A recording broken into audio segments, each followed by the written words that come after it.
Ինչպես արդեն Արթուր Կիրակոսյանը նշեց, ես ամեն տարեվերջին միանում եմ ազատ զրույցի տաղավարին, ամանորյա թողարկմանը։ Եվ այսօր մեր տաղավարում ամենաշատ դիտումներ ունեցող հյուրերն են։ Դե ինչ, այս պահին մեզ միացել է քաղաքագետ Լիլիթ Դալաքյանը։ Իսկ տարեվերջին քաղաքագիտական և քաղաքական գնահատականներին գալիս միանում են նաև անձնական ապրումները, քանի որ անցնող տարին, ընդհանրապես որևէ անցնող տարի ոչ թե իրադարձությունների մեխանիկական շղթա է, այլ հույզեր են և ապրումներ են, և հաջողությունների պահին և լարվածության պահին։ Այսօր ազատ զրույցում մենք ամփոփելու ենք մենք տարին ամփոփելու ենք ոչ միայն որպես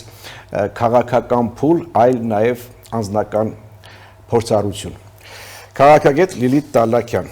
բարի երեկո։ Բարի երեկո։ 2025 թվական Հայաստան, ինչ կարձանագրվի Հայաստանի համար, ինչ կգրվի պատմության դասագրքում։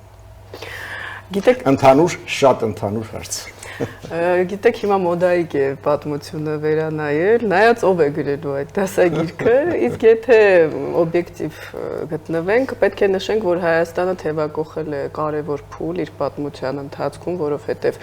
20 թվականի ուրեմն ցավալի դեպքերից հետո մենք ձգտում ենք խաղաղության, արժանապատիվ խաղաղության,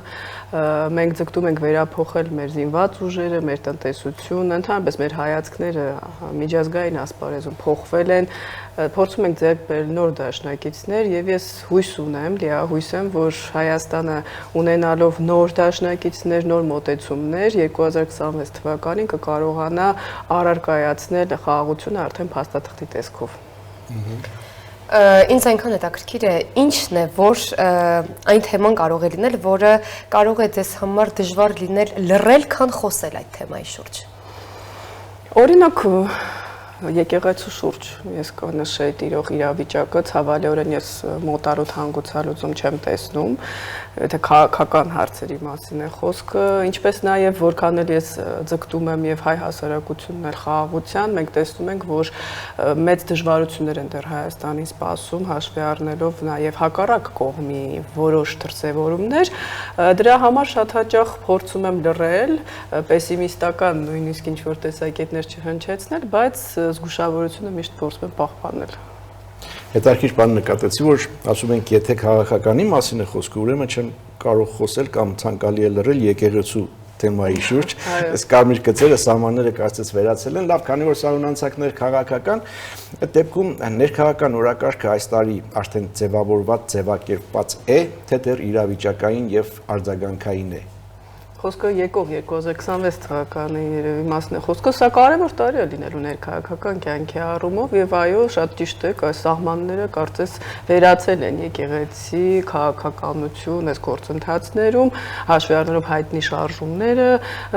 եպիսկոպոսների տարբեր կողմից, այսինքն ընտրությունների է պատրաստվելու Հայաստանը այս տարի հիմնականում, ցավալիորեն բևեռացումները շարունակվելու են հասարակության տարբեր շրջանների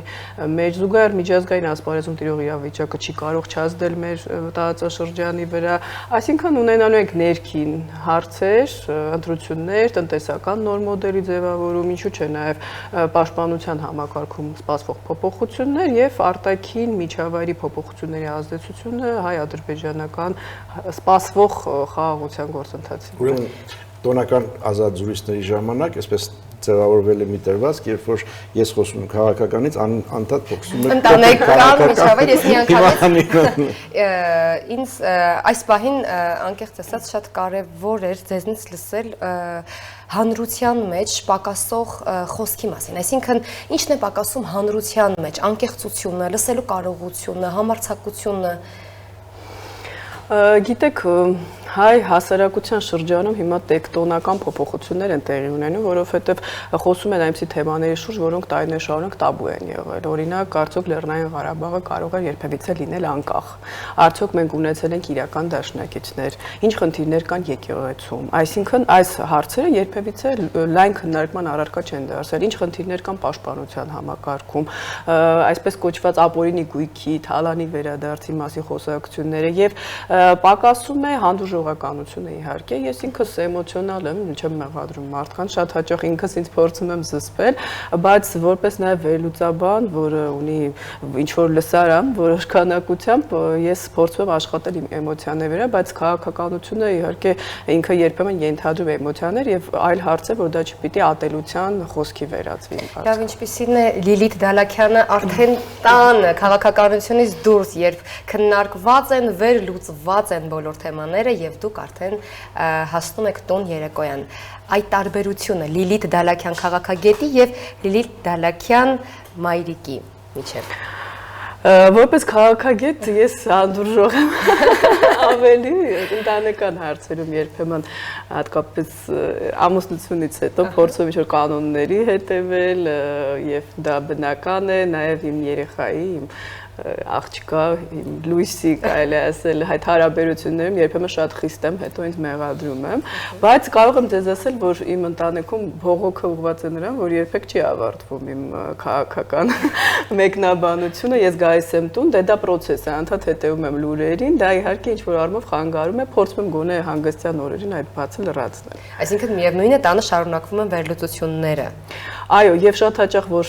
իմ հյուրերը ընտանեկան օրինակ շրջապատը գալիս են տուն եւ սկսում են ինչ ես մտածում, ասում խնդրում եմ գոնե ժամը 18:00-ից հետո ինձ հարցեր մի տվեք, ինչ եմ ես մտածում քաղաքականության մասին, բայց մեկ է յուրաքանչյուր սեղանի շուրջ նույնիսկ տոնական այդ հարցերը պարտադիր քննարկվում։ Լավ, սովորաբար ինչպես եք նշում ամանորը։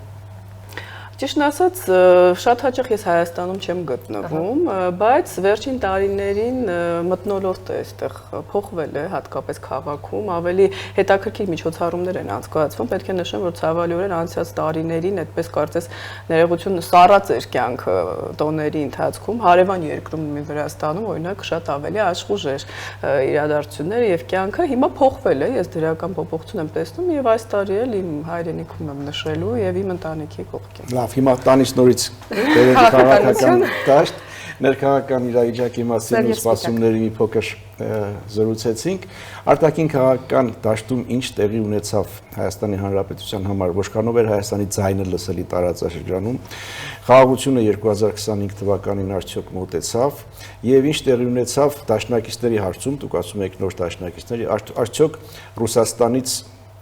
ազդեցությունները կախվածությունը նվազեց եւ ինչ ունեցանք եվրոպական եւ ամերիկյան ուղղություններով։ Ես ողջունում եմ Հայաստանի ցանկացած քայլ ուղղված արտաքին ոլորտում դիվերսիֆիկացման եւ դա բնական է, գիտեք, աշխարհի որևէ երկիր, այդ թվում Ռուսաստանը մի տեղից երբեք կախված չի լինում, նույնիսկ ռազմական մատակարարումների տեսքով կամ տնտեսական հարաբերությունների դաշնակիցների եւ սա մեծ սխալ է, ես սխալ եմ համարում այս 30 տարվա քաղաքականությունը, որ իր բացասական հետևանքներ ունեցավ 2020 թվականին։ Հայաստանը փորձում է կատարել քայլեր, ես շատ հաճախ քննադատում եմ դրանց դանդաղկոտությունը կամ հապկ անդամության սառեցումը, դուրս չգալը, Եվրամիության հետ դանդաղ աշխատանքը, բայց ընդհանուր առմամբ պետք է ասել, որ փորձում են, քայլեր կատարվում են։ Գուցե բաց է ուրեմն կադրային համակարգը, կարելի ավելի նոր մասնագետների դրա մեջ ներառել, ավելի լայն շերտերի հետ խոսել խնդիրների մասին, մեկ անձի կառավարում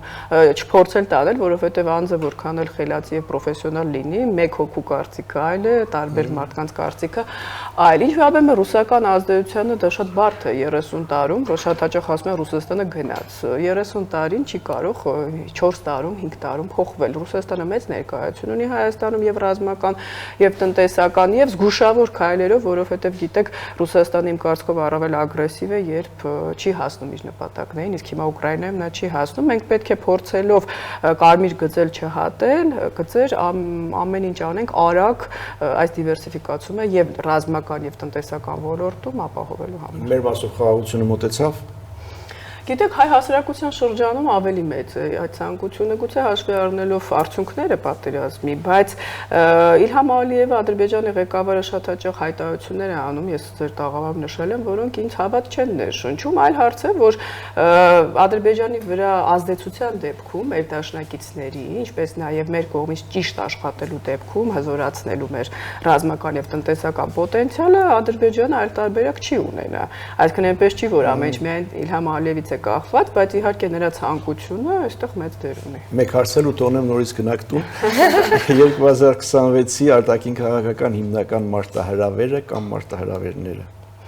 Արտաքին քաղաքական հիմնական մարտահրավերները Դոնալդ Թրամփի միջանկյալ ընտրություններն են, որից կախված է նրա դիրքերը ԱՄՆ-ում, իմպիչմենտի հնարավոր գործընթացը, հաշվի առնելով Վաշինգտոնյան արձանագրություններում նրա դերը, Թրիփը պետք է ավելի առարկայական հողի վրա բերել, կարծում եմ Ալիևը Ռուսաստանը Թուրքիան սպասում են ԱՄՆ-ում ինչ-որ իրադարձությունների կամ շեղման, ինչպես դա 20 թվականին եղավ, զբաղվածության ընտրություններով, պարզ է, որ ռուս-ուկրաինական պատերազմը իր ամենաուղիղ ազդեցությունն է ունենալու մեզ վրա, նայած այնտեղ ինչ իրավիճակ կլինի, հրադադար, պատերազմի ավարտ չեմ կանխատեսում, այսքան ռուս-ուկրաինական պատերազմը եւ ԱՄՆ-ում ներքաղաքական բևեռացումները իրենց ուղիղ ազդեցություն ունենալու են։ Քանի հետ գնացեք։ Քաղաքացի մի հարց ու տեղափոխում ենք միանգամից տոն, սա կարող է տանել մեզ տոն, քաղաքացիներ լինելը պարտավորություն է թե իրավունք։ Ըստ սահմանադրության եւ պարտականություններ ունի Հայաստանի Հանրապետության քաղաքացին եւ իրավունքներ, բայց ես կարող եմ հպարտությամբ նշել, որ աշխարհում շատ ժողովուրդներ կան, որոնք պետություն չունեն, որոնք պայքարում են դարերով պետություն ունենալու համար, հաշվի առնելով այն շրջապատը, որում մեր երկիրը գտնվել է եւ այն մեծ թշնամիներին, որ մենք ունեցել ենք, գոնե այսօր ունենալ պետականություն եւ դա կարողանալ պահպանել, դա քաղաքացիների նախ եւ առաջ, որոնք իրենք են ձևավորում իշխանությունը պարտականությունն է։ Ամանորի ժամանակ հայկական ավանդական ուտեստներ պատրաստում եք, ունեք յուրահատուկ որևէ ուտեստ, որը հենց դուք պետք է պատրաստեք տանը։ Ճիշտն ասած, ես աղցանների սիրահար եմ, թեթև այդպես ուտեստների։ Վերջերս պատրաստելու, դա ստիպված, ընդհանրապես ուտելու, համտեսելու, բայց ստոլման պարտադիր, պետք է լինի խոզի բուդը, դա ամուսինը օգնում է, ով է պատրաստում։ Ամուսինը ոչ, ընդհանրապես չի օգնում եւ ես ցանկանում եմ տաղավարից դիմել իրեն, որ ավելի շատ աճի։ Սիրո խոստովանությունից առաջ կարող եք դիմել։ Դա կախված է օգնելուց սիրո խոստովանությունը։ Ես եմ միանշանակ փորձում անել, դուստրս որ մեծանա մի փոքր կօգնի վստահ եմ։ Դուստրը կօգնի։ Անպայման։ Խոսեցինք այն մասին, թե քաղաքական վերլուծությունները խանգարում են անձնական կյանքին, թե չէ։ Խոսեցինք այդ ասած, որ կարող եք վերհիշել։ Ընդհանրապես մեր ընտանիքը շատ քաղաքականացված է, գիտեք երևի։ Դրա համար մենք երբ հանդիպում ենք, պարտադիր այս խոսակցությունը գնում է, լսել ես ինչ է ասել, ու տենց կարող է մի 2 ժամ գնալ խոսակցություն, մոռանանք ինչի մասին ենք հավաքում։ Իսկ երեխան այդ ձեր քննարկումների արանքում չի տուժում։ Մի հումորային բան ասեմ, այն օրը խոսում ենք, մեկ օր հետո երեխաս ինչ-որ արտահայտություն է անում, ասում է Պուտինը Նիկոլ Փաշինյանը, ու 3 տարեկան, ասում եմ ամուսնուս, ասում այլևս տանը երեխային քաղաքականությունից չենք խոսում, բայց ես որքանով հասցնում եմ միշտ իր հետ փորձում եմ ժամանակ անցնել։ Բայց ինչքան պատկերացնում եմ, ձեր ընտանիքի քաղաքականացված լինել, տոնական սեղաններ պիտի քաղաքական խոսակցություններ լինեն երևի։ Անպայման, բայց մի այսպես ցավալի բան ասեմ, քանի որ Հայաստանում ինձ թվում է բոլոր ընտանիքներում կա տարընթերցում սխալ կլինի, տարակարծություններ, այո, տարաձայնություններ եւ տարակարծություններ, օրինակ շատ հաճախ ասում են իմ բարեկամները, հա, լավ ես խոսում, բայց համաձայն չենք ասել։ Այդ ես դրան ըմբռնովով եմ մոտենում եւ դրա համար միշտ ասում, խնդրում տոնական սեղանի շուրջ չվերածենք մեր տոնը քաղաքական բանավեճի, փորձում եմ շրջանցել դիվանագիտորեն իհարկե։ Եթե նոր տարին մեկ սովորություն փոխեր հասարակության մեջ, որը կուզեիք, որ լիներ այդ սովորությունը։ Գիտեք, բարդ հարց է, կարևոր ես համարում եմ իրական տոնը ներսում զգալը, ճիշտն ասած, որովհետև մեզ մոտ ավանդույթ կա, գնալ հյուր, հետո իրենք գան հյուր, հիմա մի փոքր փոխվել է, իրական հարազատ մարդկանց հետ դիմավորել եւ առանց այդպես ճոխությունների, չեմ կարծում դրա կարիքը կա, ինչպես օրինակ արևմտյան շատ երկրներում եւ այդ տոնը ունենալ ներսում, հասկանալ նաեւ սուբսոննդի խորհուրդը, որը հաջորդում է ամանորին դա ոչ թե լինի ուղղակի այսպես նկարվելու սելֆի ինչ-որ մի առիթ, այլ իրոք մեր սրտում գոնե մի քանի օր կտրվենք այդ մռայլ օրերից, որ երբեմն մեզ ուրեմն սպասվում են նաև ապագայում եւ իրոք իրականում տոն ենք տա մեր մեջ։ Մեր զրույցը սկսեցինք այն հարցից, թե ինչ կարձանագրի պատմությունը 2025 թվականի համար, Հայաստանի համար ինչ արձանագրում, հիմա ուզում եմ հարցնել Լիլիթ Տալակյանի համար 2025-ը ինչ կարձանագրի, ինչպիսին էր 2025-ը։ Ճիշտն ասած, ես 2 տարի է, որ քաղաքական մեկնաբանությամբ եմ զբաղվում, մինչ այդ իհարկե ասոցիացիում ունեցել եմ քաղաքական դաշտի հետ, բայց ոչ ուղիղ եւ զարմանալիորեն հիմա որ ձեր հյուրն եմ եւ ինչպես նշվեց դիտումներ որոշ քանակությամբ ունեմ, դա ինձ համար իհարկե մեծ պատիվ է։ Իհարկե այնպես չի, որ բոլորը հավանում են, նույնիսկ ով դիտում է, քննադատում են, ես դա կարևորը անտարբեր չլինի։ Կարևորը այո, Կարևոր գնահատականն այո, սև PR-ն էլ է PR-ի տարբերակ, վիրավորանք իհարկե չեմ ընդունում, բայց ցանկացած քննադատություն համարում եմ առողջ, կարևորը որ քո խոսքը գոնե ինչ որ քանակությամբ մարդիկ եւ դա պարտավորեցնող է իդեպ միայն այսպես հաճելի չէ, լսում եմ։ Հա, իհարկե, ես հիշում եմ առաջին անգամ երբ տեսա, հետաքրքրեց, որ բավական լավ մեկնաբանություն էր։ Ճիշտ ասած, որ դուք ինձ զանգահարեցիք, ես անկեղծ ասեմ, դե դուք տարիների քաղաքական հայտնի մեկնաբան եք, ես մի պահ հետո որ անջատեցի լսափողը չէի հավատում, որ ձեզ հետ ասում եմ, գիտեք ինձ ով է զանգել, որոնք 30 տարի մեկ քաղաքական ասպարեզի գլխավոր մեկնաբանը եւ սա ցույց է տալիս, որ այսպես ձեր կողքը նստելը շատ հաճելի է եւ իրոք ասում եմ, որ դա պարտավորեցնող է։ Ինձ համար էլ է պատիվ, եթե ժամանակը եկել է, ես էլ ասեմ, ինձ համար էլ է պատիվ, ինչ որ մի օր պարոն Կիրակոսյանի տաղավարում, պարոն Կիրակոսյանի հետ լինել այստեղ, իսկապես պարոն Կիրակոսյան մեզ համար մեծ պատիվ է, ձեր վաստակն է դա։ Շնորհակալություն։ Լավ, չենք շեղվում։ Իրականում ամանորյա տոնակատարությունները, ինչպես ասացիք, բուռն են եւ այլն, բայց սրանից զատ որպես քաղաքական արդեն մեկնաբան դուք, որքան էլ որ շատ կարճ ժամանակ է որ զբաղվում եք այդ վերլուծություններով, եղել է պահ որ կանգ առնեք ու ասեք, որ շատ հոգնեցիք կամ շատ հոգնեցնի ձեզ դա ու դադարեցնեք։ Այո, շատ հաճախ եղել է, ոչ միայն հոգնեցնելը, այլև երբ տեսնում ես, որ արդեն ատելության է վերածվում խոսքը, բանավեճը, բանավեճ չկա ուղղակի նրա մասին է, թե ով ավելի բարձր հայհոյում, ես եղել է, իրոք գնացել եմ տուն եւ ասել եմ, որ սա իմ ոլորտը չի։ Ու այնպես չի, որ ես այդ զբաղմունք չունեմ, 18 տարեկանից պետական հիմնարկներում եմ աշխատել, կարող եմ նորից զբաղվել հանգիստ, այսպես ասած, այլ գործունեությամբ, բայց հետո երբ տեսել եմ, որ իմ խոսքը կրկնեմ որոշ շրջանակների մարդկանց համար կարևոր է, նորից սկսել եմ խոսել։ Եվ նույնիսկ այսպեսի մի բան 2-3 օր առաջ ես գրել էի, որ այլևս չեմ խոսելու քաղաքականությունից, դադար եմ վերցնում, չդիմացա 3 օր հետո եւ իմ ուրեմն հետևորդներից մեկը գրեց, տեսնում եք, որ չէի կարող Հասկացել եք։ Սերը, ես կարծեմ սերը այս ոլորտի հանդեպ։ Ես փոքր ժամանակվանից հիշում եմ, երբ հայրս թերթեր էր բերում, այժմ թերթեր էր, կայքեր չկար։ Ես ամեն օր սպասում էի, անկեղծ հիմա ինքը դիտում է, գիտի որ ճիշտ եմ ասում, դպրոցական էի 4-5-րդ դասարան, մարդիկ խաղում էին երեխաները, ես ասում էի թերթը բերել ես, գիտեի շաբաթ կիրակի կոնկրետ մի քանի թերթ է լինում։ Ես այդ օրվանից հասկացել եմ, որ քաղաքականությունը իմ այսպես սիրած զբաղմունքն է դառնալու։ Եվ Լի Տալակյանը շնորհավորանքի խոսք կունենա եւ մաղթանք կունենա մեր հեռուստադիտողների։